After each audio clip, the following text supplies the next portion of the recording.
Hello, everyone, and welcome to 2022. Happy New Year. Yay! My first show of the year. I'm super excited. I am Amber Poole. I'm also known as the Chakra Diva, and welcome to the Chakra Diva show. You can find me at my website at thechakradeva.com. And I just want to tell you briefly a few things that are going on, and then we're going to talk about past lives and parallel lives and how they can be affecting you today and running at the same time in your life, and also how you can figure out what your past lives are. So it's going to be a super awesome show. I'm very glad that you're here. And I just want to give a big shout out to everyone who on Facebook just tells me that they're going to watch tonight and that they're excited to see me. And it just makes me feel so good. So I just want to say thank you for doing that. And one more shout out to my dad in heaven, because it is his birthday today. So happy birthday, Dad, up in heaven. I know that he's probably watching over the show and smiling down at me. All right. So for this month and for the rest of the year, I have launched the Chakra Transformation School of Energy, which is I want to say it's a membership, but it's a school. So every month there's different things to do. A new program launches every month. We have 2 development circles. So if you are trying to open up your intuitive gifts, or you're interested in learning what they are and what gifts you have, you can join the circle. They have a really good, just a really good group is in there. We did a development circle the other day. And it's really laid back and easy, and it's not nervous. Who cares if you're wrong? That's how we get to work our muscle to open up our senses. So I want to invite you to the Transformation School. So you get a program once a month of a teaching, 2 development circles, and you can also get a crystal kit mailed to your house as long as you live within the U.S. So check it out. You can go to my website at thechakradeva.com and just get more information on that. All right, so let's begin. We are going to dive into past lives and parallel lives. And I was not a believer of past lives. Like my mom used to talk about them all the time, and she would say, well, in a past life, I was, da, da, da, da. And I would kind of like brush it off as in whatever. And then I had my own experience of my past lives. And then I also, in my healing sessions, when I would have one-on-one sessions and I would scan somebody, their appearance would physically change in front of me. And it would freak me out because I thought that it was a spirit inside of them or a spirit in their aura. And I'm like, why does this person keep changing? And I kept looking at their face and I couldn't understand it at the time. But it was a parallel life that was activated within their system that I was seeing. Even if I'm doing a session online, I can see people change in front of me. Like I will look at them for 1 second and then their whole entire, their face completely changes and everything around them changes. And then you see me squint because I'm like, wait a minute, let me see this again. But that's how it works for me. I am very clairvoyant. So that's how the information comes through. You may receive the information differently, but it got me onto the path of believing that the past lives do exist. So what is a past life is usually in the past, right? It's something that we have already lived or already have gone through. Then we have parallel lives. Parallel lives are something, now it can be confusing, but I'm going to try to explain it the best that I can.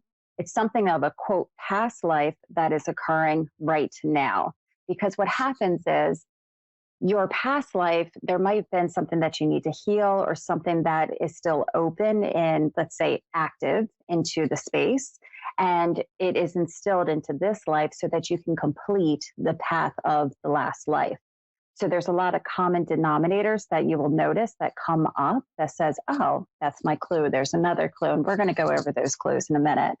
But parallel lives are activated within us because either they're karmic values that need to be healed or need to be closed out, and for other reasons. But it happens a lot. It happens more common than what we may think.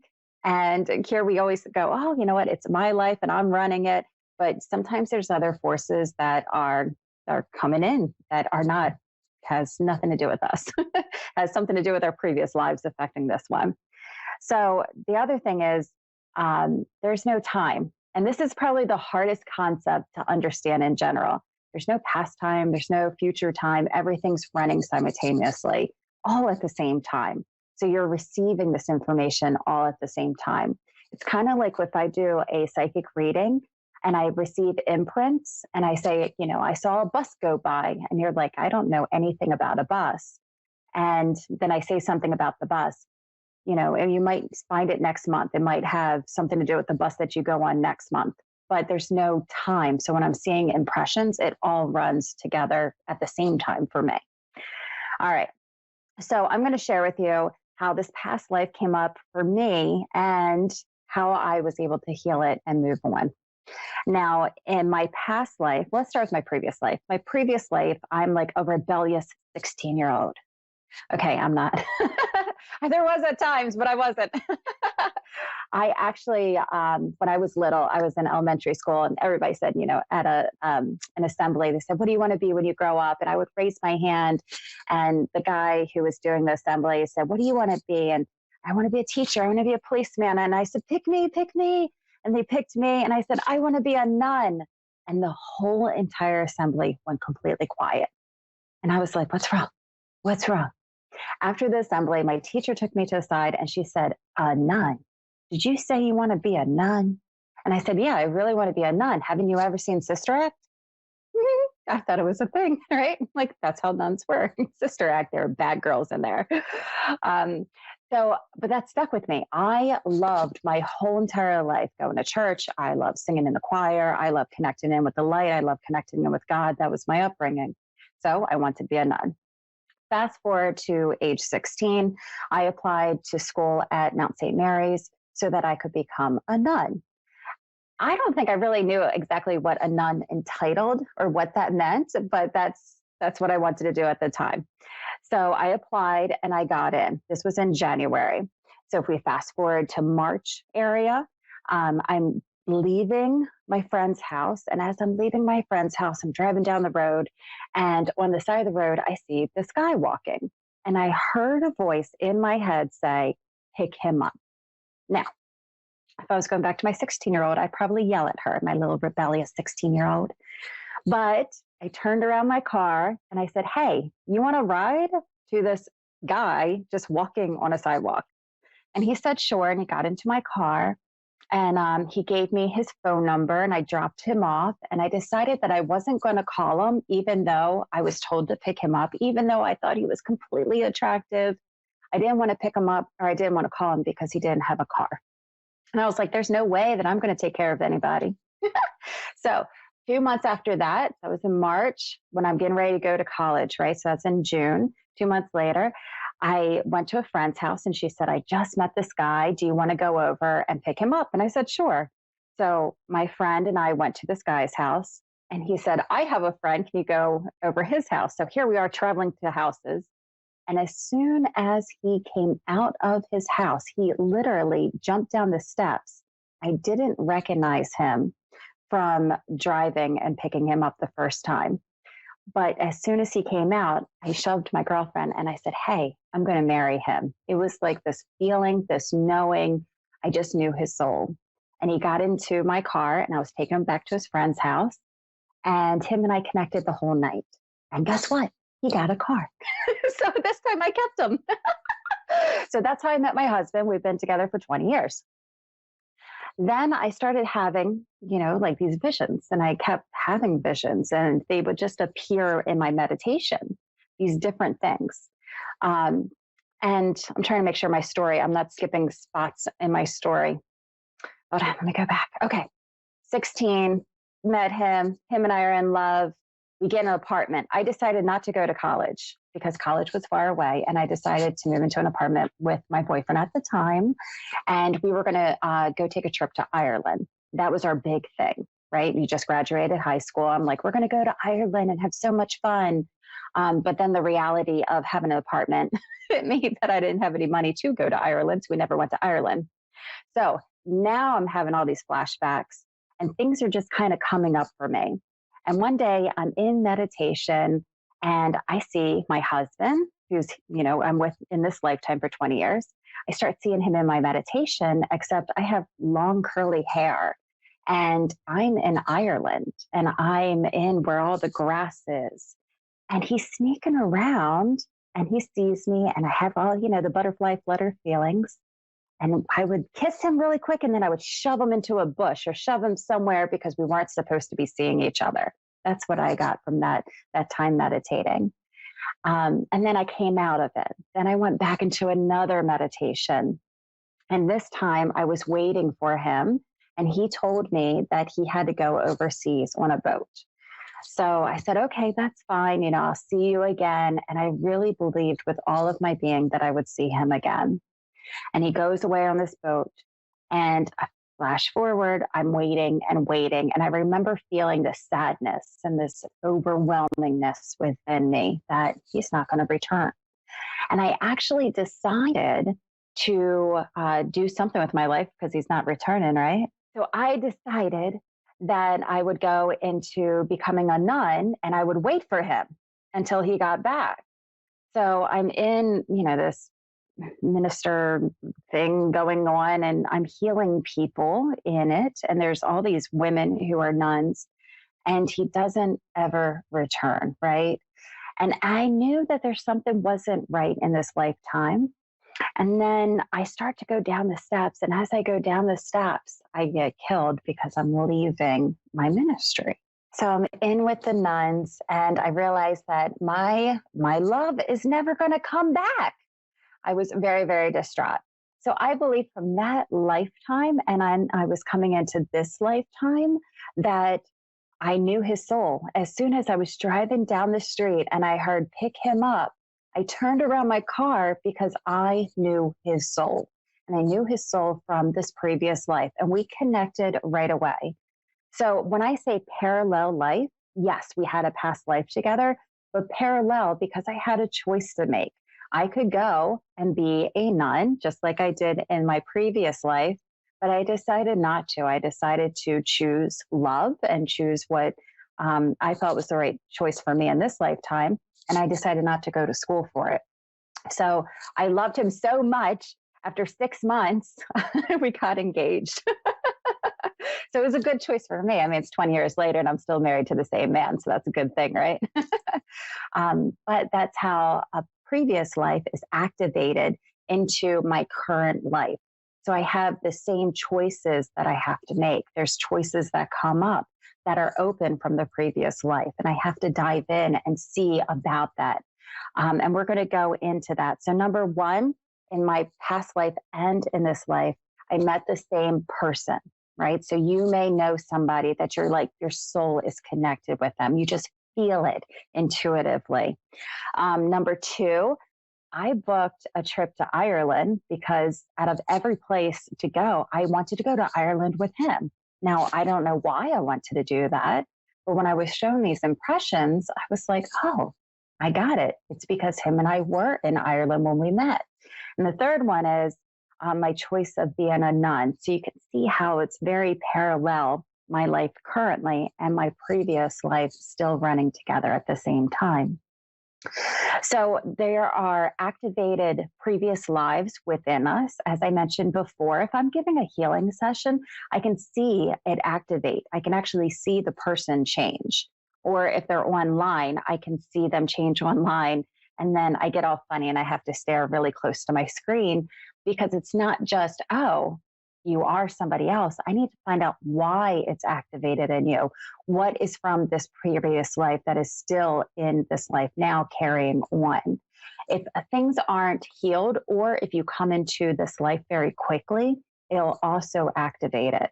So getting to the bottom of it is important. So when I give out a soul reading and I'm going through the soul, I'm looking at your karma. I'm seeing how much stuff you have from the previous life that you need to heal. You know, those people that you're like, oh, I can't stand so-and-so. It may be because you have a previous life with them that your soul knows. You might not know on a conscious level, but you would know in the soul level. Number two, there's also lessons to learn, soul lessons. So we teach each other lessons in our life so that you can become part of the whole. So if you think about the whole is the oneness, the love, There's no hate and there's no judgment. There's no fear. It's all about us feeling fantastic in who we are and seeing the light within each other. And we receive these lessons from people around us to help us find the light within ourselves. Sometimes we are also teaching other people how to find the light within them too. So the whole entire purpose of it is to become whole in your soul again. And number 3, there's also contracts. So I've made many, many contracts with many, many people, with myself. One of the contracts that I made when I was little is I begged God to be a tree. I was like, next lifetime, please make me a tree, because feelings hurt too bad. And I was a little girl. I don't even know what I was upset about, but I asked God with my whole heart to make me a tree. And then I'm like, I don't really want that. Okay. My adult self wants to break that contract because I don't really feel like being a tree in my next lifetime. So you can make contracts with yourself, but you can also make contracts with other people. My husband and I have a contract, and that's why we met again. My previous ex, him and I had a contract. And my contract was, I met him, he was very controlling. So it taught me how to have self-love, how to stand up for myself, how to leave and get out of a relationship that's not serving a higher purpose. But I had to break the contract between us. If there's somebody in your life that you just can't, it could be a relative, it could be your mom, it could be your dad, and you wonder why, there's probably a story that is deeper than that. It's probably a contract, or the soul from a previous life. And they come back into this life so that something can be healed and something can be mended. So how do you know you're living a past life currently? This is quite important. How do you know that you're living a past life? First, you might have deja vu. You might go to a place that looks really familiar to you. There's some people that I, like my clients, and I went into this garden and I just knew that I was there. Like I've been there before. Or a house. I hear that very common. People usually pick the same area, or they're drawn to a house, like a specific house. I had one client who kept driving by the house, and she's like, Amber, I love this house so much, but it's not like I love this house that has great architecture. It's like, I love this house because my soul is drawn to it. There's something going on here. And we did a past life reading. And when I did that, we found out that she was part of the house. She already knew the house. Her soul knew the house. So even if you don't know these things on like a very conscious level, your soul remembers it all. It's kind of like your body. Your body has these imprints that stay in there. And it's your job to have the awareness to go find what they are. Number 2, it's a knowing. So what happens for me is I just know your soul. Like if we have, like a really close connection, even with clients, there's some clients that I'm like, you and I had to have been best friends in a previous lifetime, or we have had to hang out together. I know you. So it's just a pure knowing. Even my husband, when I was driving by, I heard it, go pick him up. But I felt it. It was like this drop of information that I just remembered him. It's a beautiful thing. You just remember their soul imprint. Number 3, you have a feeling, like, did we remember before? Hold on, I got to get a sip. I'm going to cough. Sorry. Excuse me. Did we remember each other before? It's a feeling that you have, a feeling that you know someone, or a feeling that you've been to a certain place or a certain area, or you experienced something. It activates also at different times. So if you go into a meditation, let's say, I'm going to show you different ways of how to fool your past lives, but it activates at different ages. So let's say you get sick, I don't know, later in your years, and you go into a meditation and you find out, that you had really bad stomach problems and whatever it is. And then you find out that at the same age, you were given birth and you died giving birth from a previous life. You were still playing the same thing at the same timeline. So sometimes things activate in your body, your physical body, later than they would be right now. So I hope that makes sense to you, the activation part, different times. All right. So it's a feeling, a knowing, a deja vu. So why do you want to heal these past lives? Or why do you want to find out what they are? Like mentioned before, there's lessons that your soul may learn. You can also cut contracts. There is nothing in stone ever. So even if you made, I'll tell you a contract. I had this girl and I felt so bad at the time. She came to me and she's like, I've been to every single doctor that there is, and I can't figure out why I have this pain and what it's from. And when I went into a soul reading, I heard from her soul, I decided to take it on. Like it was her contract. And she looked at me and said, why on earth would I want this? Why would I want pain? And she was angry at me. And I said, I am so, like, I wish I didn't hear that. I am so sorry that I heard that. But I heard that you actually had a contract for it. So her and I did some more meditation and going down into a deeper space. And she said, don't let my child be ill. I will take the illness as my own. So it was kind of like a contract that she said, I don't want, her family member to feel pain or to experience something heavy. And she took it on for herself. And then when we realized that, she was like, oh, well, I would have done that. And I'm like, well, you did do that. I'm telling you, you said that you wanted the contract for yourself. But now we know the reason why you did that. And she said, well, can we clear it up? There is never a contract that you can't clear. All right. There's never a curse you can't break. There's never a contract you can't clear because you are the creator. You have to sit into your creator energy. Number 3, realize you are the sum of everything happening to you. So that means that everything that is going on in this life right now, the people that you meet, the job that you picked, the area that you have, your environment that you have, your job that you have created this on some kind of level in some way through vibration, through choosing your family, through everything. It's all the sum that comes together. So when you start to pick it apart and you decide, you know what, this isn't working for me. I really don't want to be in this situation. There's a block in my field. Find the contract, release it, let it go, change it. You can do it. All right.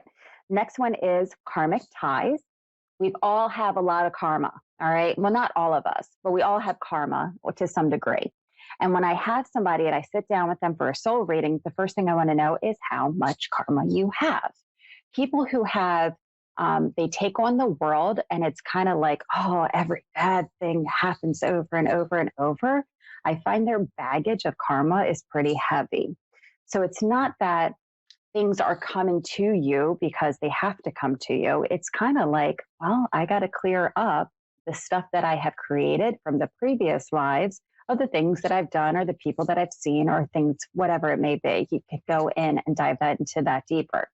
But everybody has some level of karma that they have to work through or come through. Karma can also be in relationships too, of why you attract or why you pull the same person or the same type of person to you. And the other one that I want to say why heal a past life is because we all have a shadow. So in the shadow, you can work with archetypes. Archetypes are, I made archetype cards, so I'm just going to show you for a minute. Archetypes are for everybody. If you think about a play, right? Everybody has a role in their life. One of my cards says advocate, the mother. How many people do we know have mother energy, right? Or the slave that always is like, oh, I got to do this and I got to do this. The rescuer who thinks that they can always help everybody. We all have archetypes. And when we play it into the negative aspect, that's in the shadow aspect, that could have been from a previous life too. So if we want to heal that and bring that to the light. So find your archetypes is very, very important. Finally, I'm going to teach you how to find these past lives. This is the fun part because there's so much information and you can go in so many different directions to discover what that past life is. So number 1, hold on, I got to figure out what my number 1 is going to be. Can I mute myself while I cough? Is that okay? Okay. Number one is going to be the eye. I call it the eye because you're going to go into the bathroom, dim a light. All right. So it's like black and darkness, and you dim the light. And I want you to stare at your left eye in the mirror. And what happens is when you're staring into the mirror, the whole entire background will start to change.